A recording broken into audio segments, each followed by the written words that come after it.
Okay, it is just a few minutes after noon, so I would like to go ahead and welcome everyone here today. I really appreciate you being here to join us for our local color event, Gathering Across Color, Creed, and Ideology. My name is Erin Clay. I'm the manager of the Betty J. Johnson North Sarasota Public Library. And this event today is part of a series that we're doing to complement an exhibit that we have at our library right now. It's a Smithsonian traveling exhibit. It's part of their Museum on Main Street initiative, and it's titled Voices and Votes, Democracy in America. It's a really fantastic exhibit that we're really thrilled to have, and a big thank you to Florida Humanities for giving us this opportunity to bring such a great exhibit to our community here. If you'd like more information about seeing the exhibit, it will be at our library until October 10th. And you can go to our library's website, www.scgov.net/library, and just look for the Voices and Votes link, and it will have information about the exhibit as well as all the other fantastic programs that we're doing. And I should also thank the Gulf Coast Community Foundation and the Andrew W. Mellon Foundation for helping with funding for these programs as well. Another thank you to, we're working with the Village Square in Tallahassee on a lot of these programs. They've done a similar local color series in Tallahassee, and they've been just really wonderful to work with. And so a big thank you to them as well. So I want to go ahead and introduce a very special person, Renee James Elmore. I asked her if she would help to lead this series. I just thought she'd be a really great candidate to do this, and she agreed to help us with this. So thank you, a big thank you to Renee. Renee is the executive producer and the host of ABC7's Empowering Voices. She's a fourth generation Sarasotan, and her father, Dr. Ed James, was a civil rights leader, political activist, and a journalist in the area as well. So at this point, I'm going to go ahead and turn it over to Renee, who will introduce the rest of our panelists today. And again, Renee, thank you so much for being here. Erin, thank you so much. I am really so honored and so delighted to be a part of this entire project and this entire initiative. Anytime we get a chance to talk about democracy and how it looks in Sarasota and in Florida is something I'm definitely all in for. So just thank you very much for inviting me. And I want to thank you all as panelists for joining us. We particularly selected these panelists because you have such a wonderful breadth of knowledge about Sarasota, how it has looked in the past as well as how it looks now. And all of our panelists have some extraordinary stories to tell us about how democracy looks and is working and playing out in this area. So I'd like to introduce our panelists, and I'm just going to go in alpha order right now. Kate Alexander. Kate, if you would just raise your hand. I know that most people can see the screen there that says Kate Alexander, but just in case. Kate organized, directed, and produced a wonderful, wonderful project called the Suffragist Project for Florida Studio Theater. We also have Walter Gilbert. He's a native Sarasotan.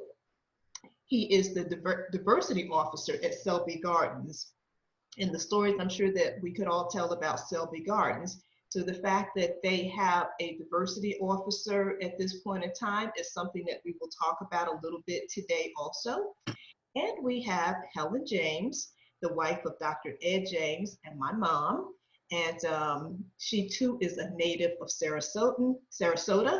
So lots of stuff to talk about today. We won't be able to do it all. So I hope that our audience will come back soon and hear much more about the kinds of things that are operating in terms of democracy here in Sarasota. You know, I'm going to start with, since we have three people who have such an experience, a long time experience with Sarasota, I'm going to ask them, since this is all about democracy, to tell us a little bit about how they got engaged with democracy here locally. Mrs. James, I'm going to start with you. Okay. Would you please tell us your story? What was the defining moment for you when you said to yourself or to someone else, I need to be engaged with what happens from a democratic standpoint, process standpoint? I want to be involved. I want to be engaged. Well, what happened to me, and I will get into that a little later, something happened a long time ago, about 40 some odd years ago. And now South Coast Women of Action is 23 women strong. And I want to be involved in voting, voter education, voter registration, and everything to do with voting. And as of now, we have our community forums. We have that. And matter of fact, we're getting ready for our our first community forum, the last of this month. But just being denied, you know, in other words, so much has gone on. These 44 years. 44 years ago, I was involved with training youth, and that is the Union of Concerned Parents. And Dr. Ed James was the executive director. And what we all had decided to do, we all had decided to vote. A lot of the students, and there were students, it was students and counselors, if you will. A lot of the students was not registered to vote. So we all selected a date and said, okay, we will go on this said date and said time and register to vote. So 44 years ago, and it also was a community-based organization that was at the Ringland, is at 2081, to be precise, 2081 Ringland Boulevard. We all met in the parking lot on a said date and said time. And we said, okay, we don't have that far to walk. So we'll walk from East Avenue down to Washington Boulevard. This is downtown beautiful Sarasota. On the west side of Washington Boulevard was the Moss Brothers department store. On the east side, it was the supervisor elections office. So it was a long block from East Avenue down to Washington Boulevard. And about 20 students and staff entered the supervisor elections office. And once we all walked in, the supervisor election during that time was Joanne Kester. And Joanne Kester's eyes, I guess, got real big. There's 20 Black people walking in into the supervisor elections office, and this is in the 70s. So once we got in, we all went in, and the next day we knew it was a police officer there. And the police, I guess, asked the supervisor election, what's going on? And she looked at him and said, like, in other words, she couldn't tell him anything. So Mr. James said, we're here just to register to vote. So he looked at her and he just walked away. So we stood there, we did register to vote, but just the idea that we had to have an officer called, a police officer was summoned to come there because we were just there merely to register to vote. And here we are today, the same thing. Nothing has changed. Nothing has changed. This is in 1976 and we are 2020. So nothing has changed. And why was it important to call the police officer? No, it was not important to call the police officer. But that's what happened on that particular day. Thank you. So you went down to, so a group of students just going down, to students and counselors going to register as first-time voters, and the supervisor of elections at that point in time thought something must be wrong because this many African Americans, people of color, are showing up. So the police were called when you were simply trying to vote. Thank you for telling that story. Is that the point in time when you decided that you would be engaged with democracy? Yes, that is the time, you know, that I decided I'll be engaged in democracy because, you know, just merely trying to, you know, casting your vote, something had to be wrong. So yes, that's it. When I decided. Thank you. Okay. Mr. Gilbert, tell us Good your morning. What was the defining moment for you when you thought, this is something I need to be involved with to change my life, my family's life, my Americans' lives? Well, my incident happened a little earlier than Helen's. Helen and I have been knowing each other all my life. We grew up in the same neighborhood right here in Sarasota, interacted with most of the same people and everything. But my incident happened, it had to be probably 1960. As I remember, my grandmother came over to our house this day, and she told my parents in the morning, have me ready because I would be going with her tomorrow morning. And Walter, you said, have you ready? How old were you? I mean, you must have been a really young kid when they said, I had to be probably 10, if I remember the years right. But you know, when your grandmother comes over to your house and tell your parents to have you ready, that means you're gonna have to put on your Sunday shoes for whatever was finna happen, right? So my parents got me ready. I asked no questions, because you know, you don't ask no questions. Your grandmother said something and your parents said something, you was gonna do that. So of course, she came over the next morning and I was ready. And we got into the car, no conversation, and we're driving, because it was a different time. You didn't ask elders too many questions. If they said you was going somewhere or you was gonna be doing something, that was it. You know, you just went. So as we're driving, she said, now when we get here, don't say anything, just hold my hand, and we're gonna take care of our business. She said, because we got some business to take care of today. Okay, I'm thinking we're going downtown or to the post office or something. She pulls up, she parks right in front of the courthouse. And she gets out, we get out. She grabs me by the hand, we're walking up, and I can notice people looking at us. And in fact, there's maybe 3 other Black people there besides us. And I see this line, and we get in the line, and the line is slowly moving, and the closer we get to the door, the more attention we're getting from people. And at one point, a lady came out of the courthouse door and asked my grandmother, was she in the correct line? And my grandmother said, yes, I know what line I'm in. We're in the correct line. So eventually we got in, and it was voting. She was there to vote. I knew nothing about voting or what all that was going on. So when we got to the point where she was actually in the little booth thing, because back then they didn't have the technology we have now. There was actually a booth, and you pull the curtain and you step in. So I'm in there with her, and she did her voting thing. I said, well, when do I get to do it? She says, when you're old enough, you'll get to do it. And she said, once you're old enough, you always do it. That stuck in my mind, I mean, forever.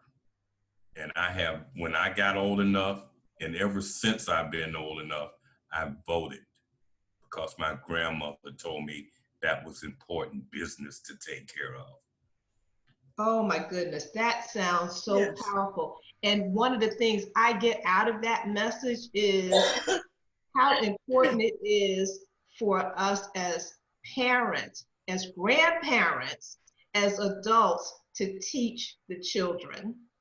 Yes, and the important part of that I really got out of it was, she said for me to always do that, because that's business that has to be taken care of.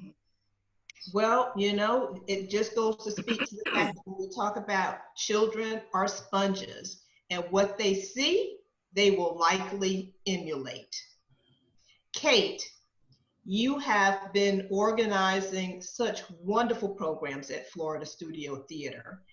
Tell us please a little bit about the Suffragist Project, and then we want to hear your story when you decided you needed to be actively involved? Sure. Can I say the story first? Yes, please. And I'm so moved by the other stories. I cannot tell you. It's very emotional to hear them and very good. We need these stories. I come from a little different angle. I grew up in the theater, and the theater is kind of selfish and the way that you're trying to survive. So came from Detroit to New York and working, and came down and co-developed this theater, Florida Studio Theater, for many years. And we couldn't even turn on air conditioning or we wouldn't have paychecks. So for many years, we were surviving and growing. But there came a point when we were strong. And I became involved in doing talks in the community. And we wanted to do important plays and plays that mattered. And in Sarasota, there weren't a lot of theaters at that time doing, say, contemporary issue plays. So we were doing a play called Race, and it was about race and the justice system. And I wanted to get some of the best people talking about it. And it was important to me that the theater is about truth. Our theater was not just about entertainment or a variety, but it was about contemporary issues that mattered. So in the talks on race, I thought we have to get the best people in our community and beyond. So the first person I met with was Dr. James and Chief Judge Williams, and then Trevor Harvey. They all from the NAACP. And there were two other playwrights. We came on stage. We had about 500 people come to see that talk. And one of the questions was, we wanted to see if Florida Studio Theater would put truth on stage. We know we do it in the plays, but would we have an honest conversation? So I felt pretty good about it. And at the end of that talk, there was an applause. And then one of the panelists got up and said, I'd like to give a special thanks to Kate for putting this together and creating the forums, because there were none in Sarasota. So I kind of felt pretty good about myself. There's the selfish actor. And then Dr. James stood up, and he stood up and in front of the few hundred people said, she has to do more. And I stopped and I looked, and he said, it's all very good to apologize, or it's all very good to applause, but let me tell you something. Kate is in a position at this theater, in a position of leadership. She has to do more. She has to do more for our community, and she has to ask more of herself. I was stunned, and then the audience kind of cheered. And it was like, they say about moments in life, and I think your grandparents put it on you, there are moments that you rise to and moments that are thrust on you. And Dr. James put that squarely on my shoulders. And it started a beautiful relationship of mentor, colleague, mostly mentor, where my theater background and being a leader also morphed into public service in a very deep way. And very purposeful. So it comes upon years later now, we're with the Suffragist Project. And I happened to read an article in the New York Times 3 years ago or 2 years ago by Brent Staples. And it said, before you Caucasians celebrate the suffragist programs and have a big to-do on August 20th, I want you to understand how the white movement betrayed Black women. That article pivoted something very strongly in me that, yes, I wanted to honor the suffragist movement and honor all that, but I also wanted to bring the complexity of the movement forward. As they say, for the African-American woman, 1920, the right to vote just began her work. and began her acceptance. So in developing the program, we pulled in 60 organizations, over 200 volunteers, and thousands of people that would, like a kaleidoscope, show the actual truth of the movement, the strengths of these women that got the vote, the betrayals that happened with segments of the society, including Asian, Native American, and African American, how we moved forward into the Voting Rights Act of 1965, and so that we could not just celebrate, but also honor our complex history. And for me, knowledge is power. And in creating a dynamic program that reached across libraries, dance companies, museums, theaters, lectures, it was important that we have that complexity. You know, we hear so much about the suffragist movement, and we're celebrating 100 years just this very year. And you make a good point.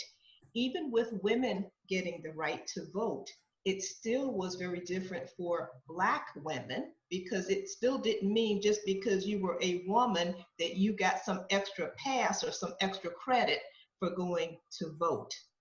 Kate, you also talked about the fact that when you started early with putting on shows that people needed to hear about, that way back in the day at that point, because you've been here since what, about 80 or so? Yeah, 81. Okay, and you mentioned the fact that there were, if you will, Black playwrights during that time, which just goes to speak to, again, Dr. James, my dad being one of them, writing plays at the time, how the breadth of talent that we have in all people, that we're not just one-dimensional. We are many things. We're writers, we are creators. But you talk about the arts and how you put those two things together, making a statement and arts. I'm going to ask all of the panelists, but I'm going to start with you, Kate, asking this question. It is often said that between music and art and athletics, that in those spaces, people often come together. We have a number of those spaces in Sarasota. Given that, why is there still a divide, given that we have all the right spaces for people to play in and play well together? That's a great question. And we should add the churches, which are Sundays, what is it said? Sundays in Sarasota are one of the most segregated days of the year. And I think we all have to work harder. Shakespeare has a line that I love. If you want to see yourself on stage, you put the mirror up to nature. People have to see themselves. We have to do plays that are diverse. And we also have to do casting that is diverse. We don't have to just do a play about, let's say, a Caucasian family or an African-American family. We can mix the casts. So everyone needs to work hard at bringing audiences in and saying, I belong here. And this is my theater. We are public organizations like a library or a museum. One thing is ticket costs have been prohibitive for some people. But I think we have more work to do in doing cross-pollination of casting. We've just done an evaluation. We are doing about 25% of our plays deal with non-Caucasian themes.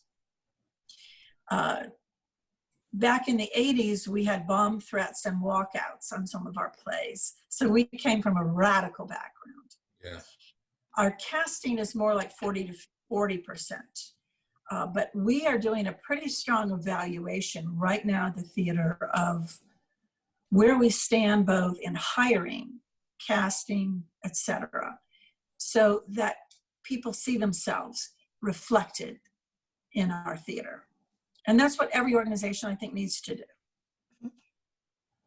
Walter, your thoughts, please. You've been involved with many of those same spaces in Sarasota. Your thoughts about why we still have a divide, given that we do have these common, where we're supposed to be playing well together in the arts, in music, in sports.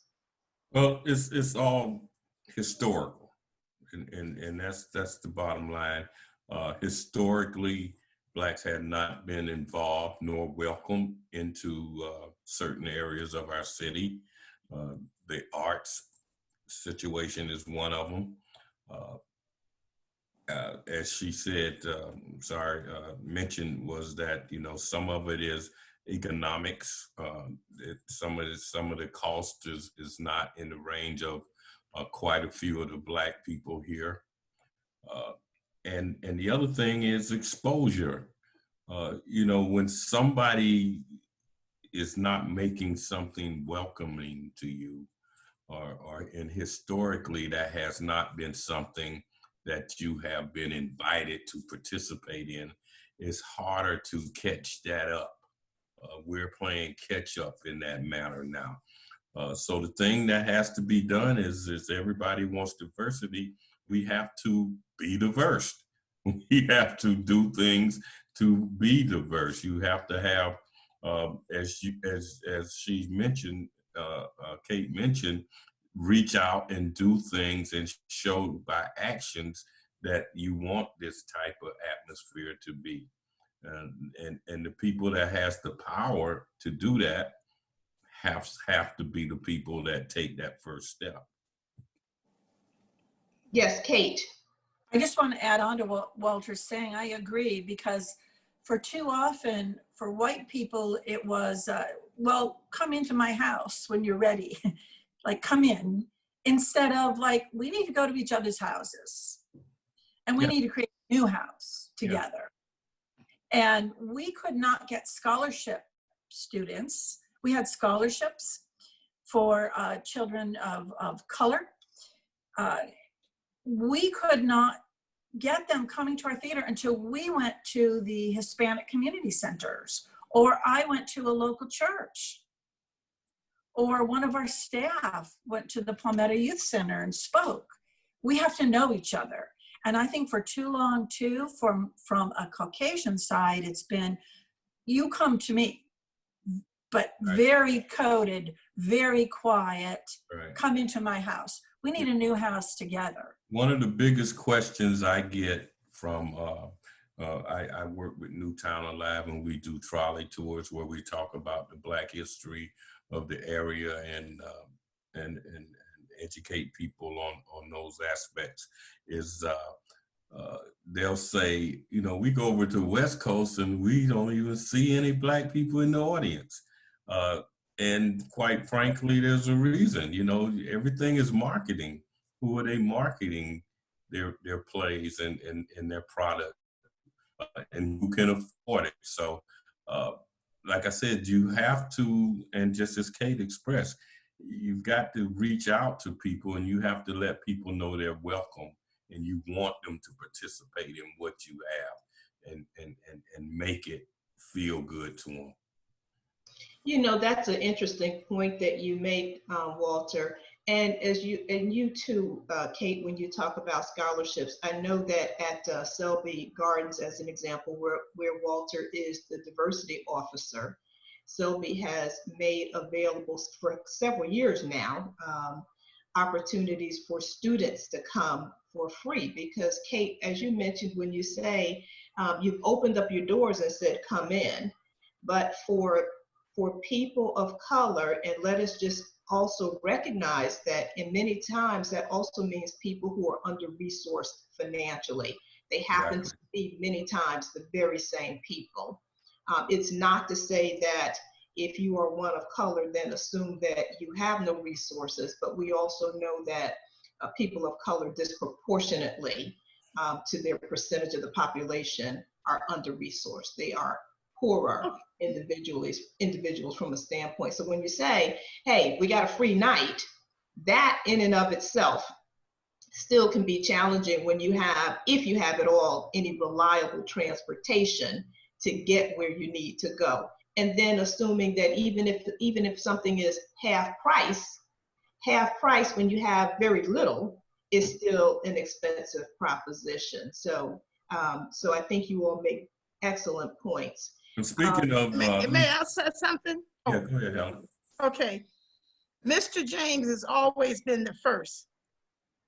Mr. James had an organization, a Heritage Foundation. That's going back, that was theater. Even though some people would like to think that West Coast was the first. West Coast was not the first. It was the Heritage Foundation that Mr. James, some of these same students going back 44 years ago, he got those students, he trained those students. He had a relationship with the Oslo Theater. He formed a relationship with Oslo Theater. Also downtown by the Florida Studio Theater, he had a relationship with a lady by the name of Anita Katz. And it was a building down there on Saturday nights. He had trained these students. We would go into the theater and they would put on a program because, as you all just stated, it was just always a one-size situation. It was just for white people. But he trained those students, and then at a point we had people coming from near and far to see the students, and they were good. He trained them in the scene shop, to make costumes, the whole 9 yards. And after that happened, as you was saying something about West Coast, right, is there, and it's always the white people, but it's no black people, not in the audience. Because my husband and I have gone there, and it's just a few black people, so something is like in there. And Renee, you remember the Heritage Foundation? Of course, yes, I do remember the Heritage. So it was great. It was wonderful. And going back to organizations like the Heritage Foundation, they did have some small amount of grant money, but they were trailblazers. Oh, absolutely. One of the first in Sarasota that existed for 4 or 5 years. But eventually, Kate, I'm sure you can speak well to this, more times than not when it comes to theater, people are funding those kind of activities. They can be expensive to do a wonderful job. There are costs involved. So Kate, your thoughts please on how we can blaze trails perhaps through theater. I mean, you've certainly done it yourself. Yeah, thank you. I think there's many ways we can do it. One, we initiated a pay what you can program. Our ticket prices are about $18 a show. So you can get a subscription for 4 shows for under $70. And that's because we have an endowment to help that. We expect if you have more money, you should pay more, but that's what you can get. However, we still feel there are people that can't come. So we've initiated a pay what you can program, which means no questions asked. You can call our box office and say, I can only afford to pay $5. And you can see a show of your choice. That's great. That's wonderful. And that's great. It's getting the word out, as Walter said, and appealing where people, you have to go to community center. And we have to go to the centers where people will accept that. And that's why we want the public to be intermingled. We used to have a pay what you can on one night only. Yeah. But we want it intermingled with all audiences so that the postman is coming with the single mom, is coming with the socialite. And that's what's so cool about New York. When you go to the theater, it's the mix of people.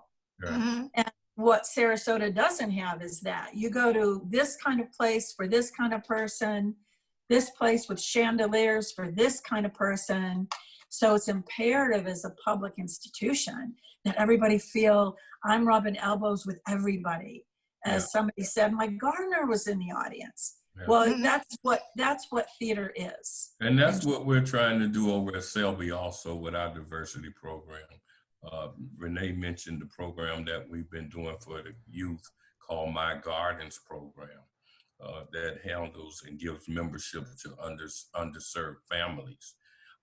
And we're getting ready to initiate another program. It's going to be called My Golden Gardens program. And it's going to serve underserved seniors, like Yes. church groups that have senior groups, like the senior group that Helen, I know you remember that met at the recreation center. Yes, Like yes. that. So we're going to call that My Golden Gardens membership. And we're going to make sure those people get to partake and see and enjoy what Selby has to offer. Because Wonderful. there's so much like the theater, like Selby, like Ringler museums and places like that right here in Sarasota that a lot of people don't go to because first of all, they haven't historically been welcomed there. And secondly, as Renee alluded to, people can't afford it. Right. So, And yeah, and also instead of them coming to you, you all are going to them, and that's what make a difference. exactly. And as Kate know, my husband and I used to attend the theater all the time. And going back years ago, the Florida studio had a summer program, and that we enrolled our son Edward in, and Edward attended Florida Studio Theater from maybe 6 years old to maybe 10 years old or whatever. But they had a program, and I think might have been when Edward started. It was maybe two black students, but over the years it continued to have more black students, and to expose them, to acting and to whatever. And they were all, at the end of the summer, they all had on a big program, and that was excellent. And so that's another thing that we have to do. I don't know whether you guys still have that summer. You still have that We do. program? Oh, okay. 33% of our children are on scholarships. Uh-huh. And we now have been given scholarship funding to help for also first responders, because we do have a lot of single parents that are working on the front lines. It doesn't even mean nursing. This means in meat packing. This means that your local grocery store, we consider that frontline work. Okay. So scholarships are open for them. And we see 50,000 students throughout the year in schools. And we target schools that are underfunded and where those students need that extra support. Thank you for that, Kate. I want to wrap up this particular question by making an observation, and that observation being that going out to where people are and trying to integrate such that programming becomes programming. I tell you, there was a long period of time where I worked with a number of government programs. So I'll just reach way back and say that I remember when the food stamp program was out, and you would have a card such that when you went to pay for your groceries, the intention was good to make sure that people who needed grocery money assistance had grocery monies, but they were essentially a little booklet that had essentially dollar bills, paper, not real dollar bills, but if you went to the grocery store with this food stamp booklet, everyone knew that you were poor and needed government assistance. So it separated you, it made you different. And what I hear you all saying is that opening up these programs that you all have, when you say come in, is not just on a certain night, but you've expanded and said, we will treat even people who we are inviting to come in at discounted prices or free prices, that they will be in the mix, and so that we all can truly have some integration. And not, you can come, but you have to come when the poor folks come on that particular night. So that integration speaks to how we build a new house and think differently. So thank you for making those comments. I want to pull up a screenshot of an article that was written back in 1971. And this particular article was written by Dr. James. He was a journalist in addition to being many other things, but he wrote an article about one of the people who I loved dearly myself and had a personal relationship with, Mrs. Dorothy Smith, who was like a godmother to me because she and my grandmother, who also taught school, was they were very close. We just lived around the corner from each other. But he wrote an article, and this was 1971. The title, the article being Southside School Principal Proof of Systems Progress. I have pulled out an excerpt from that article. You can see it in the blue bubble. And this particular excerpt talks about the question was asked of the then superintendent of schools, Dr. Gene Pillett. The question was asked of him at that point in time because Sarasota was celebrating how progressive an education system is. And they held out the hiring of Mrs. Smith as, look how progressive we are and look how far we have come. This is in 1971. This is only just a few years past the school system supposedly being desegregated in Sarasota. But again, she was the first Black principal, and here's the key to it. She was the first Black principal to be a principal at a predominantly white school, Southside. There had been other Black principals before, but they were only principal to the predominantly Black schools that were here, the Booker system. So we had Mr. Rogers, of course, who, Kate, I believe even when you first moved, Mr. Rogers was still around and very active. But so the question was asked by Dr. James as a journalist. Was Mrs. Smith hired because she was a Black woman? And the response was from Dr. Pillett, of course not, or I will say exactly the words that were printed, absolutely not, said Pillett in response to a question of as to whether or not the fact that Mrs. Smith was Black influenced their selection. A committee of professionals seeking a professional to fill the position made that selection. So I want to ask each of you your perception, your thoughts, your comments about, does the hiring of one or a few individuals of color therefore define a system or an institution as progressive? And Walter, I'm going to start with you, please.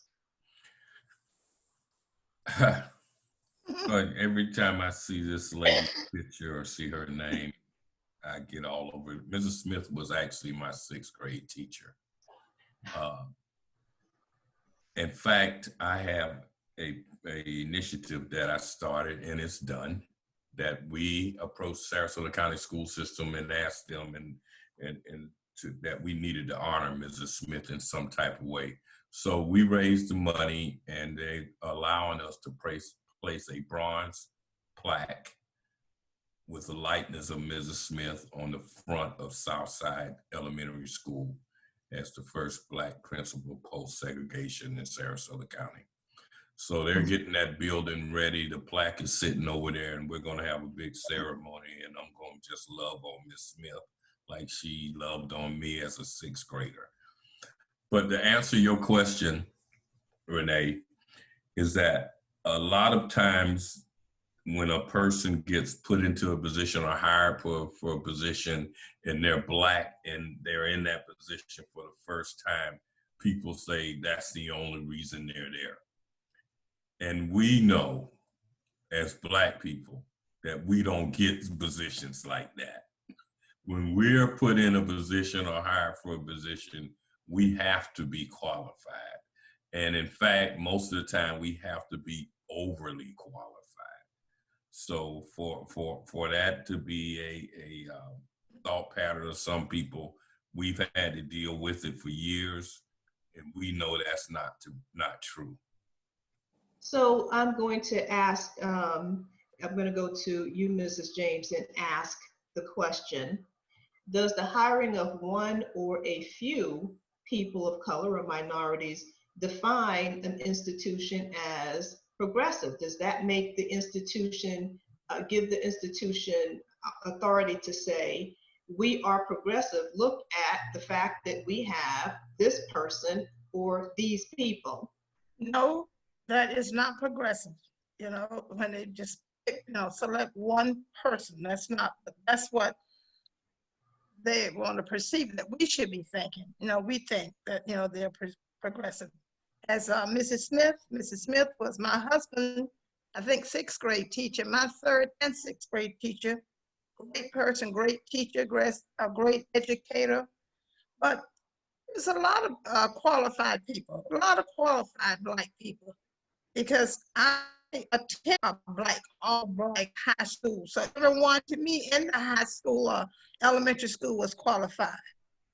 But sometimes what white people would do, they would go and make a selection for us instead of asking us or having some sort of committee to help us select a person that best suit or fit this position. But Dr. Pillard made that recommend. I guess he appointed Mrs. Smith, and then I guess during that time, I guess everyone was satisfied. Not but everybody. No, that does not. Not everybody, but no, every time they appoint, no. I don't know. She had a rough time over there at Southside. Oh, I'm quite sure she did. In the first, you will have a rough time at Southside or Wilkinson or what have you. But no, that does not make it make it be progressive, because it's not. And that's what happened a lot of times. They appoint 1 or 2, or 2 or 3, and whatever, and just to say we got one. Yeah, we have someone, but no. Yeah, thank you for that. Mm-hmm. Kate, your thoughts, please. You clearly are in a space where you can enter into conversations that perhaps Helen and Walter don't have access to, the certain homes, especially in times past. And it is a reality. Would you say that, would you agree that there are spaces that you get into that Helen and Walter simply are not in? Your thoughts, please, about when an institution thinks it's doing a great job because it can say, look, we just hired this person or that person. Your thoughts, please, about the distance or the definition of we are progressive and we're doing a good job because look, we now have a new person who is heading up this or that. I think that's so old-fashioned to think we can hire one person and say we're progressive. Mm-hmm. Like that was for me, that was what people used, white organizations in the 80s, like, oh, look, you can't do that anymore. And nor should you. We need to have, the world has changed, it's changing rapidly, and we all need to be reaching out and looking at the demographics within. So I don't think we can anymore. And as I said, we're the Florida Studio Theater, we're going through a very hard look at not just the external. I think with talent, we're pretty equitable. There's so many talented performers, but when it comes to hiring, and to give you an example, we have an internship program, and interns come in and they get just $125 a week and housing, and it's post-college to take a year and really get in the professional world. Well, that's not that much money, though. It is one of the only paying internships in the country. And they can learn to be a stage manager or acting apprentice post-college. Well, we found out that many students of color were rejecting the internship because they didn't have the family equity to help support them post-college. For example, a white student their parents give them a car and they're going to keep paying their phone and they're going to keep some payments going so they can take valuable internships. In the arts, internships, you have to have them. You just don't get a job. So we've taken a hard look at that. Why weren't we getting interns of color? And now what we're going to do is develop a program that if you don't have the family equity, we're going to provide additional financial assistance. That's great.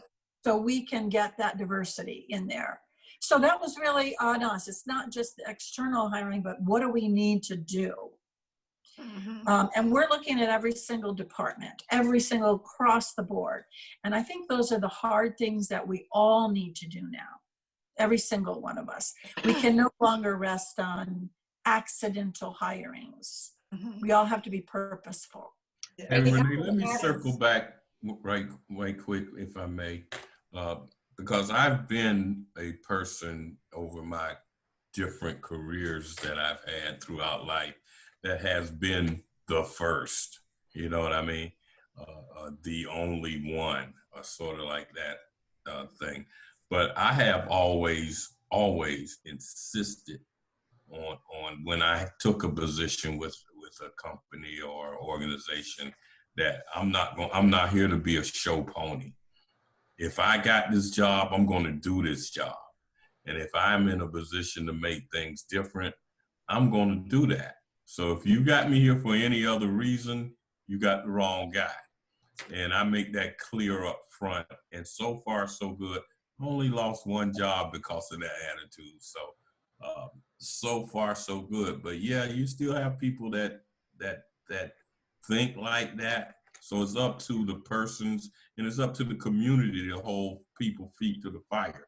If you see somebody, if I see somebody, if I'm in a position that I'm supposed to be making a difference and I'm not, I'm hopeful that somebody points a finger at me and say, hey, Walt, hey, come on, man, get with it.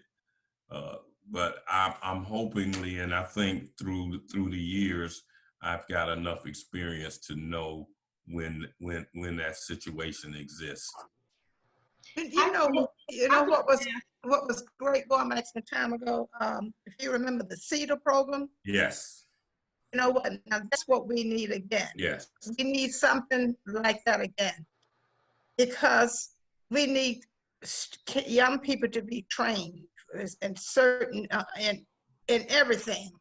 And that CEDAR program worked for a lot of people for many years, and that's what we to the work the business, to the work. Yes, and how to operate within that atmosphere. Absolutely, because we have been shut out and still pretty much shut out from to a certain extent. Yes, because those funds was coming from the government, but now you don't have government giving those funds out to train youth, and that's what it's like. I would offer that, given that, because I have been so close to government programs, what we now have as the workforce program, that is actually the outgrowth of CEDAR. But I think, Mrs. James, the point that what I put together here is that you have to have people within the system who design programs that meet the needs, because essentially the CEDAR program is now what we know as the workforce program. They changed the name, where money is available, but people have to be within the system, or the system has to be talked to say, hey, how about this program? In this day and time, I don't know that a program that introduced kids to the arts, poor children to the arts, may not even be funded because of the kind of focus.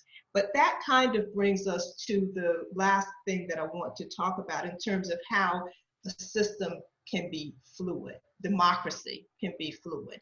We can change the way that we see things, or change the way that we define things. So I want to pull up a screenshot of a voter registration page from the 1920s. And at that point in time, in the 1920s, and this is from Sarasota County, and it's from the North Sarasota area. So when you look at the polls, you see that there are a number of people registered, but we had a poll tax back in the day. So if you look at you can see where it actually says poll tax. Mm-hmm. And the poll tax, I think we generally say in this country, we generally agree in this country, was a way that ended up, regardless of what the intention was, but it ended up keeping people of color from voting because you had to pay your tax before you could vote.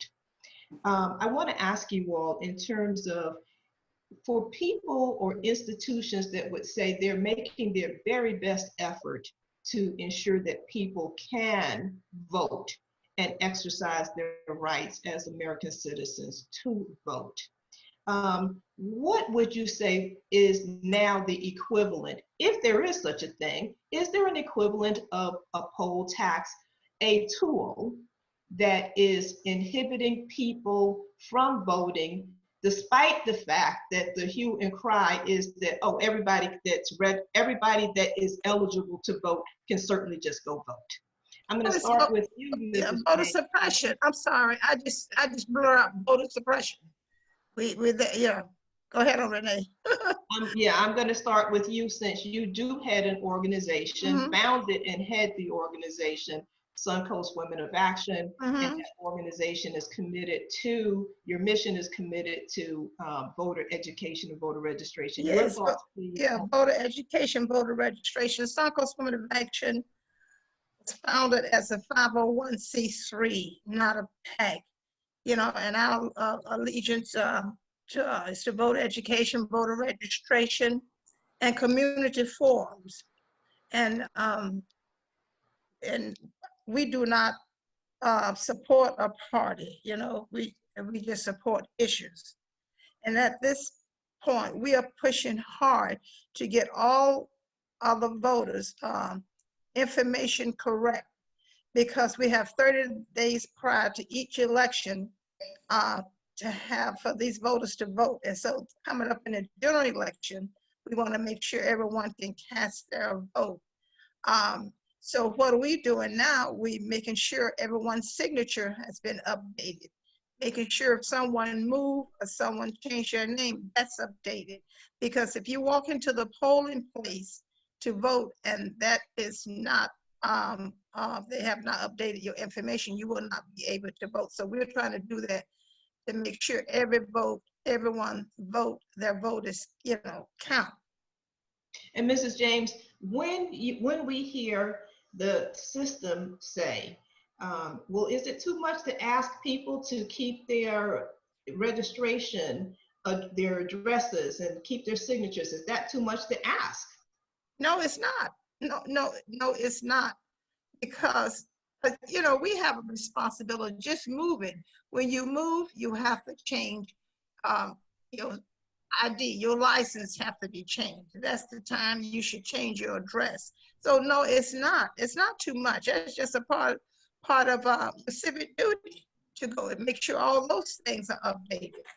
Thank you for that. So, and Walter, I'm going to go to you next and ask about the tools, if there are tools these days that are the equivalent of the poll tax. But I'm going to close Mrs. James's comments with what I heard from that, directly related to what you said, Walter, about your grandmother's comments, that voting is a piece of the business that American citizens should be taken care of in their own household. Your thoughts, yes, please. and there's different ways that they make it hard or harder for poor and minority people to vote. The whole way they draw up the district lines a lot of times is designed to encourage you not to participate. We got an example coming up with this current election here where we've got a whole segment of the community that won't be voting for a county commissioner this time, simply because of the way the districts are drawn up. The whole thing with voter ID is another way they try to discourage people from voting, which if they wanted somebody to have a voter ID, they should do it just like they do a driver's license. It would be very simple. They give you a registration card when you register, do the whole thing, take the picture, give you a voter ID card, just like they do a driver's license. There's ways to ensure that people are registered and who they are, without making it so hard where you got to go down there with 10 different IDs and your address, your light bill, and all this kind of stuff. There's even some initiatives at the state level to discourage people from voting. If you're an independent voter, registered as an independent, you have problems where you can't vote in primaries and things of that nature. So there's ways out there that people or certain groups are trying to discourage us from vote, but we have to stay on top of that. Yeah, we have to stay vigilant. Like Helen's group that does the education is valuable to us to have them doing what they do. And lastly, we've got to reach out to our younger people. It's simple. It's just like my grandmother did for me that day. You know, though that we have to make that important to them.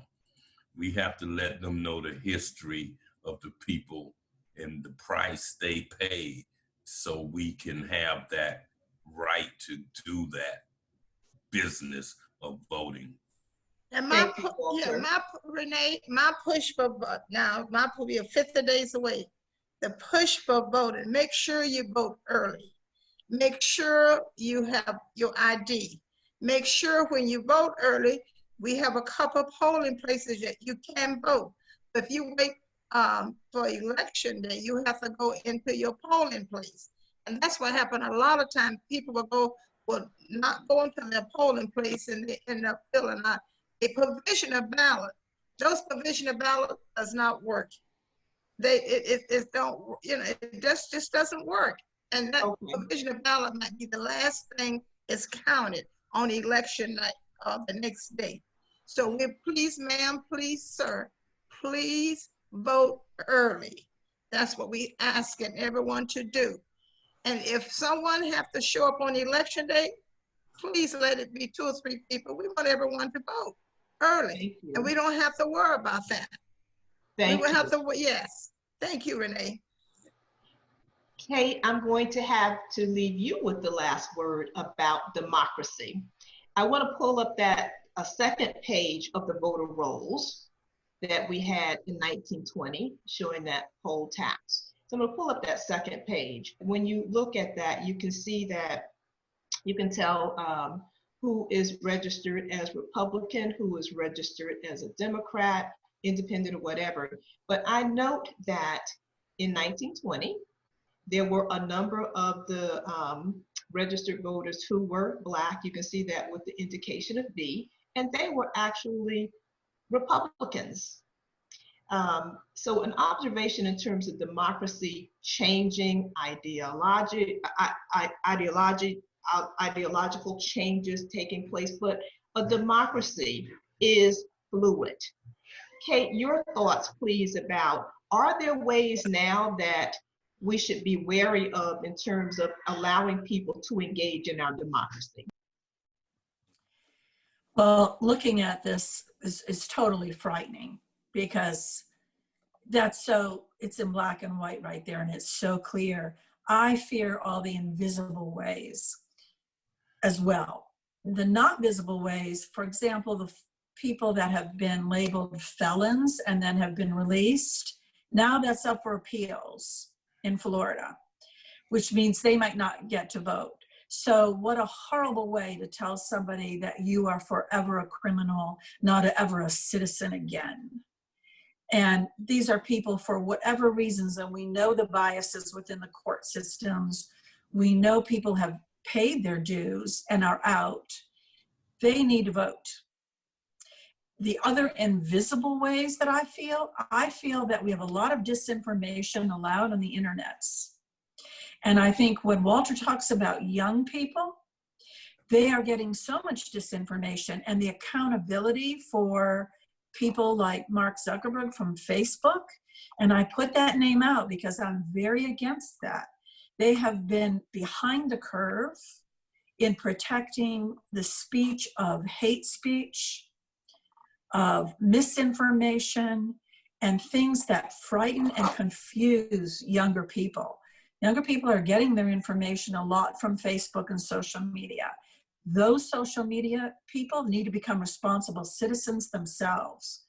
Look at, you have somebody like Helen and Walter right here with such integrity. And then we have people that are affecting millions and millions and millions that will have allowed such vitriol, QAnon, conspiracy, and that is fostering hate. So for me, there are the visible ways through the courts, but these invisible ways and are shameful. And we need accountability within our social media giants. Thank you for those comments. So we are a little bit past our time, so I am going to get ready now to turn this over to Erin Clay, the director of the Betty J. Johnson Library. I want to thank all of you, and I want to thank you, Erin, for allowing me to facilitate this. And I want to give a plug to, we're going to have another one of these type programs coming up soon. And Kate, that you mentioned the responsibility that journalists have. Walter and Mrs. James, you both mentioned the fact that we've got to engage some young people into this whole conversation. And so the next time that we're on having a conversation, we are going to have Miss Jessica Ward, who is also a native Sarasota. Her father taught school here, was a coach in the area for a very long time. We're going to have her as a panelist. She is a journalist, and I'm going to want her to weigh in on the responsibility that journalists have and how that looks these days. So thank you all. Thank you for allowing me to facilitate. And Erin, I'm turning it over to you. Thank you. Thank you. Thank you. Thank you so much, Renee, and just a huge thank you to each of you for being here, Ms. James, Ms. Alexander, and Mr. Gilbert, and just for sharing your stories and your perspective. I think these are just really important conversations for us to have, and it just really hits on the themes of the exhibit. You know, this is the story of American democracy is one that is still happening. You know, it's ongoing and something that we all have a role in. And you guys have just really illustrated that fantastically. And I think it's important, you know, that we do understand each other and share these stories with each other. So thank you. And definitely looking forward to doing this a couple more times. We'll have those posted soon. We're looking at the last Monday of October in November in the evening. And I hope if you enjoyed this that you'll join us for the next one and spread the word so that more people can join us. We do have a few upcoming events over the next few weeks. You'll see on your screen here, going back to the voter registration rolls from the 1920s that Renee had up on the screen earlier. This is the 100th anniversary of the 19th Amendment passing, where women earned the right to vote. And so we'll be exploring that a little bit more and hearing more about the names of the first women to vote in Sarasota County and bringing some context to what that might have been like. So if you'll join us on Thursday, that we have Lindsay Ogles, collections curator with Sarasota County. She'll be sharing more with us on Thursday at 3. And towards the end of the month, we have a presenter sharing more about the life of Dr. Mary McLeod Bethune, who just is a really incredible story based here in Florida. And as well as a couple of events in October, we're working with an organization called Braver Angels. And they are very much about just bringing together red and blue Americans, different ends of the political spectrum, to try to understand each other. So I'm really excited. We've got a lot of great stuff coming up. And like I said, I really appreciate everyone's time. And I'll also just give a little bit of a plug that our library is a polling location. So that's a great opportunity to, if you have a mail-in ballot, you can drop it off, or you can come for early voting between, I believe it's October 19th and November 1st. So a little reminder there. But just my deepest thanks to each of you, to Renee for doing such a wonderful job of organizing this, and for our panelists for being here today. Thank you so much. Have a wonderful day. Thank you, Renee.